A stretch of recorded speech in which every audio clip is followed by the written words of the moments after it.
Serious, hilarious, sometimes delirious, but always provocative talk radio.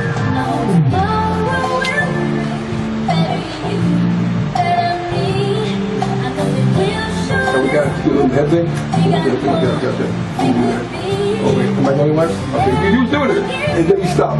Gotta make me be the only one. You took my thing. I took your thing? Okay, fine. I can't take a thing. Good. And now here's Aaron Boyce with All Things Employment. Hey, and here's Aaron Boyce with All Things Employment. Thank goodness. They just said that. They did. They said that. So, all right, then you are listening to All Things Employment. I am your host, Aaron Boyce, with Robin Rose-Haymer. And Dr. David Innis. All right. And before we get started talking about the show, I just watched one of the baddest ladies in the history of sports do her thing. Serena Williams reached 18. Now what that means is that she is already in the conversation the greatest of all time. But by reaching she's the GOAT. But by reaching 18, she tied with two of the other greatest of all time, Martina Navratilova and Chris Evert. Mm-hmm. Absolutely. Now, I'm going to give a workshop one day on the essence of Serena. Being all things employment, we can learn a lot from Miss Serena Williams. I love her intensity. I love her drive. Her work ethic is unchallenged. Her work ethic, her persistence. She is absolutely the epitome of hard work equals success. Absolutely. And success equals employment. Does it not? Absolutely. Success is employment. OMG, you're going to hear me talk a lot about Serena Williams. I am just so happy and so impressed with her. Understand, it started out with Venus, being Venus and I were born on the same day, so there's a little kinship there, but then Venus very little. That's for her. That's for her to say, okay? No, I'm pretty sure most of us can weigh in on that. Last time I called her, she said Stop stalking me. Well, before she said that, she said, yes, Aaron, there's a kinship there, okay? And then she said, well, what you just said, okay? Okay. So, all right. I wanted you to introduce our guest co-host. So happy to have him here. He is a member of the Nehemiah No program, but why don't give him a little intro? Well, I'm very happy to introduce to our listeners and viewers today Dr. David R. Innis. He's from the KOCI group. He's the founder and CEO. Very, very pleased to have you with us today, Dr. Innis. And would you like to take a few minutes to tell us about your organization? Sure, the KOCI group. Thank you very much. And now my next guest. Oh wait, that would have been a few seconds, Aaron. We can all tell time. So too soon? We're gonna roll that back and allow Dr. Innis his due time, sir. Yeah, the KOCI Group is a management consultancy firm where we help organizations look at the confluence of human capital, technology, and leadership and how they promote human productivity in the workplace. Now, can you translate that for us, please? Or say that 4 times fast. So what that means is that the 3 things that drive human productivity in the workplace are technology, leadership, and human capital, and value in people. And so we show organizations how they can get more by giving more. Fantastic. So yeah, I'm very excited to have him here, as I am excited about having our first guest. But before we do that, excited, but not so much. Well, I think we'll keep them in suspense just a little bit. Our first guest, a little bit. But in a second. But before we do that, why don't we do our quote? Absolutely. Because I have a feeling that our quote will lead into what our first guest is going to be talking about.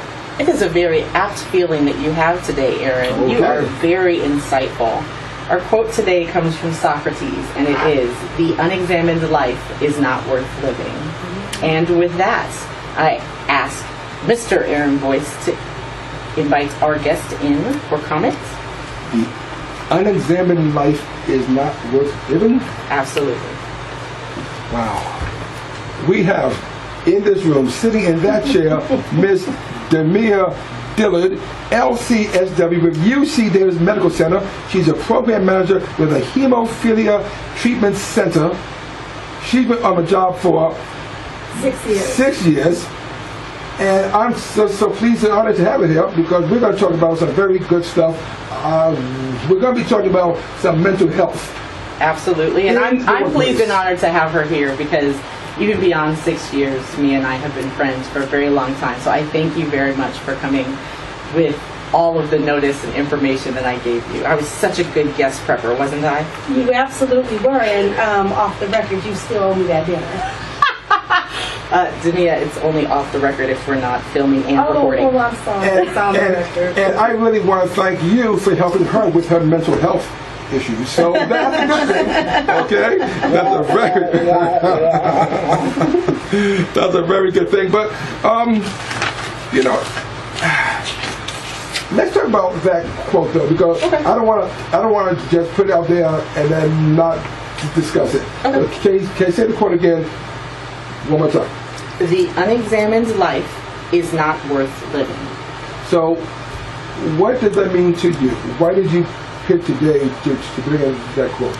Well, I picked today to choose that quote, particularly because we had a mental health professional coming out to be with us, but also because we have spent a considerable amount of time talking about all of the components of employment, and wellness is one of those points that we brought up last week, and we're going to be exploring more fully. But when it comes to being able to attain our goals and make plans and be effective, it takes reflection. And that is, I believe, what Socrates was referring to. Now, again, I mentioned that this is All Things Employment on OneTalkNetwork.com. And since this is All Things Employment, everything has to be tied to and lead to employment. So, that quote by Socrates. How does that tie into and lead into somebody being employable? So the employable aspect, when one is considering themselves, leads you to go down the path of skill set, both developed and innate. So we all have things that we're good at from childhood, and those would be our innate talents. And then we develop other skills as we grow and thrive, and we go to school, we get education, we have a life, and then those skills are developed. So as we are reflecting on those skills that we have acquired and things that we're good at, that helps us build our path towards employment. Robin, I really like the word that you use, reflective, because as I'm thinking about it in terms of employment, you have to be able to be reflective on your day. You need to be reflective of your life, and you need to feel good about your achievements. And one of the things that I do is, whether I've had a bad day or a good day, I can't concern myself, with what I can't control. I can only reflect back and decide whether or not I had a good day and I treated people well, and that's part of that reflectiveness. That's why I think that that's probably like a really good word to take from that quote, is to be able to feel positive about yourself and to have that reflective insight, and to feel good about yourself. Well, I think Damia has a point. That is our first one on the board. I think I'll write it, Aaron. You'll write it? I will. I'll volunteer for that forever, since we can't read your handwriting. I wonder why. Dr. David, you had a comment. Yeah, so I was saying that I'm going to touch on the second part of the quote, which is the life worth living. And I think that when you're talking about creating worth, it's about elevating yourself to another level beyond the level that you're at right now, and it's very difficult to do any changes without having feedback regarding how you're performing right now. And so that examination, whether it comes from external or it comes from an internal look, like you mentioned in terms of introspection, it is valuable to have that look and examine the life so that you can build the worth by going to the next level.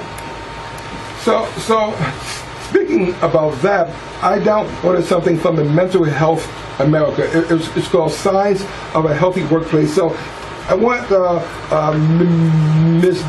Damia to help me examine this. All right. Now there was 10 things that they put forth that they felt would lead to a healthy workplace. All right. I'll just put it out there, and then you can share however you wish to. Okay, so one is productive atmosphere. 2, a livable wage. 3, reasonable accommodations. 4, health, wellness, and environment. 5, open communication. 6, employee accountability. 7, management accountability. 8, work-life balance. 9, clear and positive values. And 10, fitness. I think that all of those things are absolutely important for mental wellness and mental health.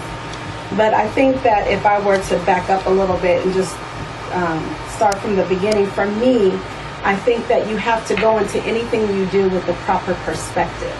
And I think that people get a little mixed up with job and perspective. If you go into a job with feeling like the job owes you something or should affirm you of something, then you're already on a wrong perspective. These things that you mentioned are absolutely the things that you should take away from a job. A wage, you're going there because you were hired to do something. That's what you should expect, is to go to your job with the expectation to do a good job. But the expectation shouldn't be to necessarily get something other than a wage back from the job. People go to jobs sometimes with the perspective of making a friendship or being for a social situation. And I would say, again, you've lost perspective, because your friendships, your relationships, those should all come from outside of the job. You should have, like I have Robin, who I can talk to outside of my job, but my coworkers, that shouldn't be where I get my affirmation. So again, all these things that you mentioned absolutely will equal mental health. But if I were to start from the beginning, I would say make sure that you have the proper perspective on your job.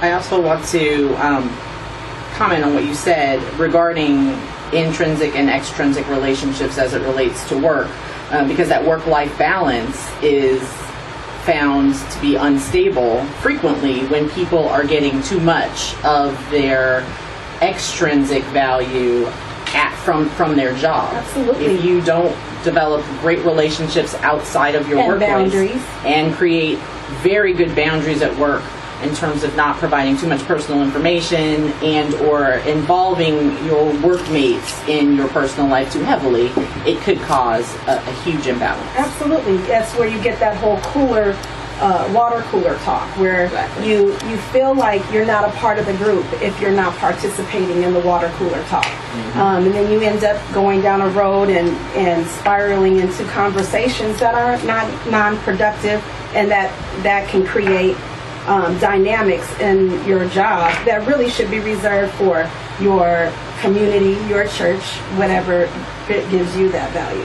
I really would like to question the perspectives rendered by both of you, because I wonder if it comes from a more larger corporate environment where privacy and keeping everything close to home and not necessarily giving too much at work is embedded in the value system, as opposed to a small startup, for example, where individuals are really invested in team and really putting it on the line. I know, for example, that one of the measures of employee engagement that Gallup, for example, uses is whether or not an employee has a true friend in the workplace. Mm-hmm. And if we say that we keep our friends away from the workplace and separate these things, I wonder if we're drawing a line between a kind of an older-fashioned style of company, how a company is run, and a more modern, contemporary organization. Well, I appreciate the perspective, because as a job developer for Elk Grove Unified School District, I spend a lot of time introducing new employees to the workplace, and it does take a certain level of employability skill to be able to discern the appropriate time to be able to engage in personal relationships at the workplace. Mm-hmm. And unfortunately, due to the overwhelming amount of social media and, quote, reality shows, people's boundaries have become skewed because those values that used to be created in a home situation have been diverted to what we see in the media. And so while I agree that in our current Google environments, in startup environments, in even some of the CBO environments, community-based organizations, it's valuable to have close relationships and necessary in order to do good work. Specifically referring to employability, it has been my experience working with local employers that they would prefer you keep your personal life personal until you've learned how to play nice at the water cooler. So this is all things employment on One Talk Network. I'm talking with Damia Dillard with UC Davis and Dr. David Innis. And me too, me too. Well, of course, and voice and Robin Rose-Haymer. You know, you said something, and I wanted to get Damia's feedback, and that is, you know, you talk about relationships, right? And you said something about close relationships. I'm thinking communication, and it doesn't matter whether it's quote unquote close or not. If the communication is open and alive, then the person is going to feel valued, they're going to feel wanted, and that's going to help with their mental health issues or lack therein. And I think you're absolutely right. And I think that there's a difference between having effective communication and being able to express yourself in a respectful way and to have your opinions valued. You know, all those things definitely lead to valued and accountability. But I think there's also, you know, a difference of too much shared information, where it's losing professionalism, and it could lead to other complications. And I think that that's where I was trying to delineate. You absolutely are correct. Having open communication, Dr. Innis and I were talking earlier, and we were saying that a lot of times people are afraid to communicate. They're afraid to talk to their supervisors because of, you know, getting discriminated against or something happening to them. But retribution. Yeah, retribution. No, but more in the large workplace than the small workplace. You're going to get management who sit down in their manager's table and they go, what can we do to foster better employee relationships? I know, let's have a suggestion box, right? And they have a suggestion box. And what happens is that, the people who put things in the suggestion box are going to be the few that are going to be deemed controversial, yeah, crackpots, because they're like, rabble rousers. Here's my one from Bob, right? You know, or it's going to be like a source of mirth and merriment. Yes. So then we have the open door policy. But guess what? Open door policy isn't really an open door policy because everybody's too busy and you know. So when you say how much information, well, yeah, how much information have you shared? And remember, whose responsibility are we talking about? We're talking about mental health here, right? Yes. So do we listen enough to make the person feel good about themselves? And is that a key to good mental health? And I think that goes back to the thing that I said in the beginning, which is going in the door every day with the proper perspective. If you're going in looking for your boss to give you affirmations or your colleagues to give you affirmations, you're going to lose every time. That is not what your job. Your job is there for you to go in and do a service. You're there to do a service. And so if you're going in with the perspective that it's going to somehow give you something in return, you're going to be let down. And so that's I want to interject here and just say I was having a conversation with another colleague, and we were talking about how we've all become praise junkies, and that it's difficult even for people to do their job to some degree, because if you're not being affirmed by someone else, then you can't get through your workday. Whereas, there used to be that old-fashioned saying, pride in a job well done. So I got all of my satisfaction from my work because I did a good job. I know that I worked to the best of my capability. I've done what I've been charged with doing, and I feel good about that. But now, I want to talk about two different types of people, though. See, if we talk about mental health, Yes. then we talk about you and I, who clearly have good mental health, and we can deal with all sorts of problems and foibles in the workplace. But how about the others? I think that's what I'm trying to get at, is that if you get the proper perspective and from the very beginning, then you will be able to have better better work-life balance and better, because I'm not going there to, I don't need my boss to tell me job well done. I don't need to go to the water cooler and get along with Susie and Ann today, because I'm there to do a job, and I'm going to do the job. I'm going to reflect on my day. I'm going to have insight into self. I'm going to determine whether or not I'm doing a good job, and I'm going to be getting my affirmation from home, from my community, from my children, from my husband, from my church, or whoever my community is. Therefore, I'm not concerning myself with how other people are viewing the situation. I know I'm doing a good job. Yeah, I would caution us against putting everybody in one bucket, right? Because some of us, some people don't have the husband, don't have the community, and the work is, in fact, their community. If you go to San Francisco and you go into any of those startups and you go into any of those tech startups, the work environment is their community. Sure. So some of those individuals will value it. They may not. I would agree with you that they should not come in with the perspective that I need the affirmation of my boss, but the affirmation of my boss surely makes me more productive, right? And that helps. What I think that we should be shifting the conversation towards is, in relation to mental health, is this concept of alignment. And it is aligning mind, body, spirit, first of all, but also aligning what you do on a day-to-day basis with what was described as what should be achieved by this grand company that you're working with.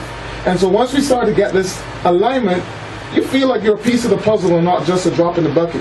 You can see a direct path between what you do on a day-to-day basis and success for the company.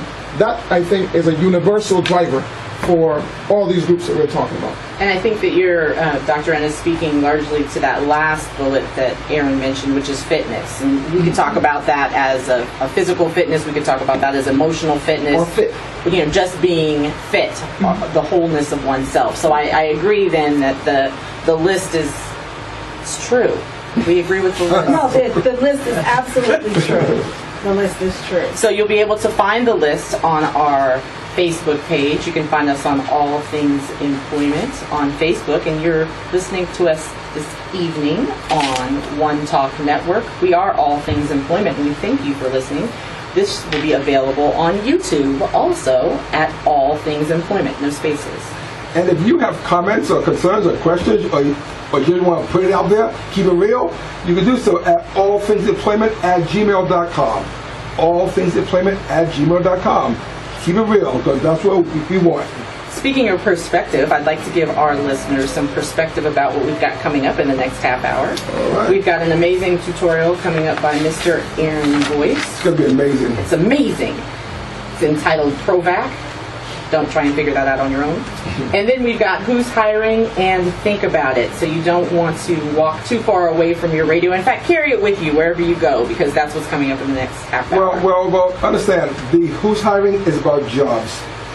This is All Things Employment. So we're going to bring to you real jobs. So we're going to bring you some real job leads, and you do with it what you may. Absolutely. All right. So we want to give Damia a few minutes to give us her wrap-up comments regarding mental health and the workplace. I just wanted to say thank you to both of you for inviting me here today. I thought that this conversation was just a tip of the iceberg of such a dynamic conversation that could have went in several different directions. Dr. Innis at the end was absolutely correct that there is no one box that fits all. And for anyone who was listening, I hope that you understood that I was more or less trying to speak in generalities of trying to help you to have a healthy space to enter in the proper perspective so that you don't get set up to fail with the wrong expectations from your job employment. And I'm so excited, Damia, that you acknowledge that this is just the tip of the iceberg in the conversation, because I'd like to take this time to invite you back for another opportunity to speak with us here at All Things Employment on One Talk Network. So, off the record, in Damia terms, Damia, would you like to come back off the record? Only if it's something a lot more controversial. Okay. We'll see what we can cook up for you. One question that I always ask my guests, and I would like to ask you this as well. I know that in your role at UCD, you have done some hiring and some employee training and development, correct? Correct. So the question that I have for you is simply, what are you, or what would you be looking for in what you consider an ideal employee? That's a very interesting question. I think that I'm going to answer it a little bit differently than what you asked. I think that as a candidate, you should pay very close attention to your resume and to your cover letter. Make sure that it represents you. It is your cover before you even walk in the door. And first impressions are incredibly important, and so you want to make sure that it is grammatically correct, that it puts the job details in it so that you can get a foot in the door, so that you can represent yourself properly. So. Superb. Thank you very much. And you're more than welcome to stay and shoot the breeze with us for the next half hour as well, if you wish. And of course, I'm excited because this gentleman just walked in the room. Isn't it great? Is this Kareem Watson? This is Kareem Watson. Now. I was a little bit less excited when he came in wearing that hat that he took off. So, okay. Oh, you put it back on. You put it back on. You put it back on. Playing with my emotions. We're gonna have to talk about you know something. Why don't I just send him my condolences now for his upcoming season? Okay, so we can do that. And more perspective, because we've got Kareem coming up in our third half hour. So that's exciting. The Tuskegee Flyers. We're Tuskegee Flyers, absolutely. And of course, Dr. Dave will still be here. And we're excited about it. Absolutely. All right. Well, we are listening to. Well, no, they're listening to. We're listening to it too. Are we listening? Okay. We're listening. You are listening to All Things Employment on One Talk Network. I am your host, Aaron Boyce, with Robin Rose-Haymer and Dr. David Innis. All right. And we'll catch you in 5. Thank you.